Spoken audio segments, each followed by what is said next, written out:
நிரந்தர பணி, சம வேலைக்கு சம ஊதியம் என்பது உள்ளிட்ட கோரிக்கைகளை வலியுறுத்தி தமிழ்நாடு மின் உற்பத்தி மற்றும் பகிர்மான ஒப்பந்த கள பணியாளர்கள் போராட்டத்தில் ஈடுபட்டனர்.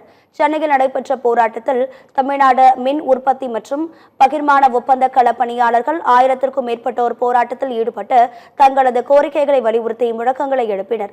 கோரிக்கைகளை அரசு நிறைவேற்றும் வரை தங்களது போராட்டம் தொடரும் என்றும் அவர்கள் வலியுறுத்தியுள்ளனர். நாங்கள் பார்த்தீங்கன்னு தமிழ்நாடு மின்சார வாரியத்தில் உற்பத்தி மற்றும் விநியோக வட்டம் மொத்தம் 3 பிளான்ட் வடசென்னை, தூத்துக்குடி, மேட்டூர் மற்றும் 38 விநியோக மாவட்ட ஒப்பந்த தொழிலாளர்கள் பார்த்தீங்கன்னா இப்போ கடந்த பல வருடங்களாக மின் வாரியத்தில் ஒப்பந்த தொழிலாக பணிபுரிஞ்சிட்டு வரோம்.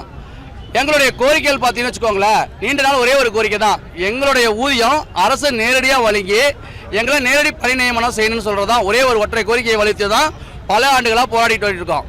நாங்கள் பார்த்தீங்கன்னு வச்சுக்கோங்க, எல்லா புயல் மற்றும் கொரோனா பேரிடர் அனைத்து புயல் காலங்களிலும் பாடுபட்டு இருக்கோம்.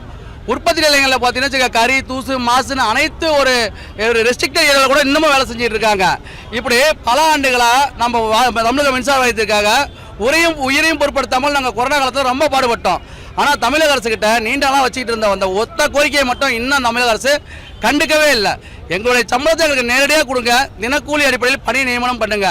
இந்த ஒற்றை கோரிக்கையை தான் நாங்கள் வச்சு போகிறோம்.